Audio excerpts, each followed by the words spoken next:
The introduction kicks off a lively literature lesson, inviting the students to chime in, and they do. What did you say the second stage is? Adding their voices to the teachers during the afternoon lesson. But when the lesson ends, some hang back, unable to leave until they're sure they haven't left a stain behind. Ukiamka, wanaanza kucheka, hujui wanakucheka nini. Willing to go to great lengths to escape the stares and the giggles.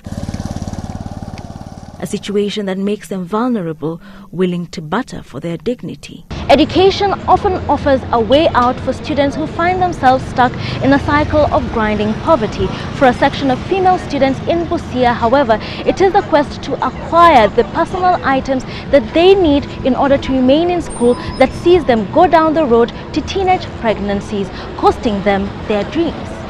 Now girls, forum is open. For a few hours, once every week, school lessons take a backseat, and this shady patch becomes a classroom.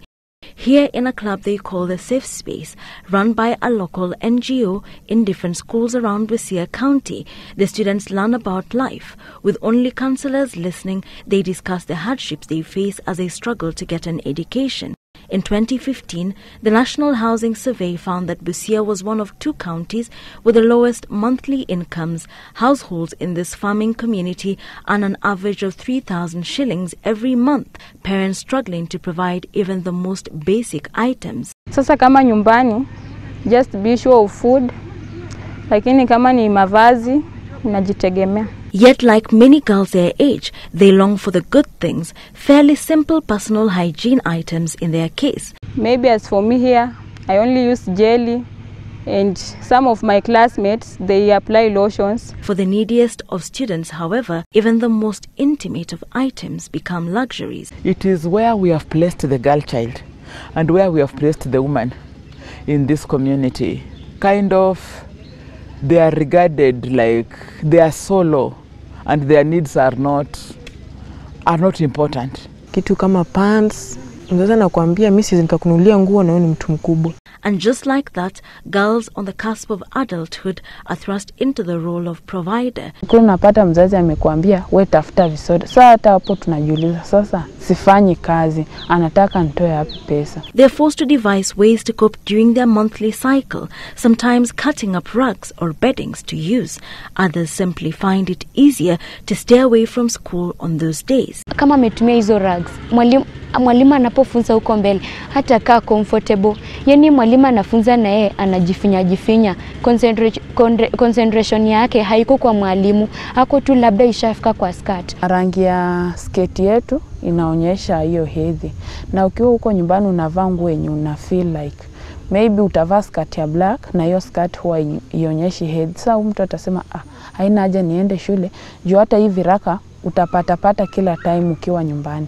The Ministry of Education estimates that a girl who misses 4 days each month loses about 39 learning days each year, equivalent to 6 weeks of learning time, their desperation making them easy prey. Sasa kama nyumbani, wanatuambia nyinyi ni wasichana, mtembee huko nje wanaume waone, mpate hizo vitu. The border taxis popular in Busia derive their name from the frequent journeys they made across the Kenya-Uganda border in their early days. The motorcycles seen as a way for locals to make quick, easy money. Flush with cash, these border riders accused of seducing schoolgirls, and they are not the only ones. Hata shamba boys, hata campus guys, hata sometimes wababa wa manyumba tu wanakuja kukatia ili kukuharibia maisha. It starts with a meeting here, a lift there, and before they know it, the girls find themselves trapped in a web. Girls from needy backgrounds get entangled in love affairs with men who exploit them sexually before handing them the money they need. Sometimes unachukua tu advantage, mboy akikuwa approach, ni rahisi uingie box yake, and then useme labda huyu anaweza nibaie sanitary towels. Ni tamaa tu. Pengine yule msichana pia alikuwa anatamani kitu na ameshindwa, sasa akapata mtu akamconfuse. So akakubali kuingia mahali anataka kwa sababu kuna kitu anahitaji. Na ile pesa yenyewe ambayo anaweza pewa inamsaidia hakuna. Tu pesa tu pengine kama 100. Si 100 ni kitu ya kununua tu kama chips tu. This despite the fact that in law, a person under the age of 18 cannot give consent to sexual intercourse. Conviction of having sex with a minor can lead to a sentence of at least 15 years. When these pregnancies arise, the girl is not willing to come out and explain exactly what happened or even reveal the person behind it. The occasional 100 shillings means a girl can buy 1 pack of sanitary towels. 50 shillings means they may have to buy a cheaper brand or buy 1 precious sanitary pad at a time for 10 shillings. The pads so precious at one school, we were told girls had to keep them under lock and key to stop theft. These costs accrue over time. Kwa hiyo harakati anakusaidia, pia atasema anatakako msaada wako. Na hapo atataka pesa yoyote. Maybe atataka mwili wako. Sasa pia unasema bodaboda alinisaidia sana. Pia mimi wacha tu nimpe. Area yetu watu wengi huwa wapendi protected sex. Such relationships driving up the number of teenage pregnancies in the county.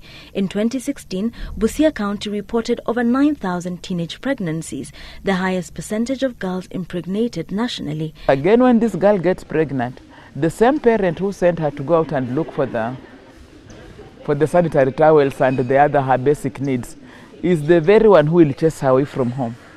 So you get this girl has gone to get married even as a second, third wife. You know, it is survival. Studies show that girls who complete secondary and higher education are more likely to have higher socio-economic status. The girls who fall through the gaps often trapped in a never-ending cycle of poverty. The passage of the Basic Education Amendment Act is welcome news. Under the law signed by President Uhuru Kenyatta in June, the government must provide sanitary towels to all schoolgirls who have reached puberty. However, distribution is yet to begin. For 18-year-old Joy Spencer, a different twist to the tale. She was only 14 in primary school when she fell pregnant. Tulikuwa tunahitajika hata tukue na sanitary panties, hauna mafuta ya kujipaka. Sasa unaona wenzako kwa shule wamejipaka mafuta na hauna. Sitabidi hata kabweka kudanganya akipea 50 bob. Utakubali tu. Spencer resisted efforts to marry her off. Instead, with meager savings, she started a business selling homewares, then cereals, her earnings enabling her to support her whole family and the child who is now 4 years old. We ask her if she would like to return to school, and a wistful look comes into her eyes. It is too late to turn back the hands of time, for her at least, as well as for thousands of other girls who came before and after her and whose quest for education turned out the same way. The girls acknowledge that the distribution of sanitary towels will not solve all their problems, but it is a start. The impact, the way I see it, is that the girl will not need to go to strangers to ask for a sanitary pad. And thereby you are cutting or empowering her and cutting off for her to be in a vulnerable position. Giving them a chance to change how the story ends. Wilkister Nyabwa, Citizen TV in Busia County.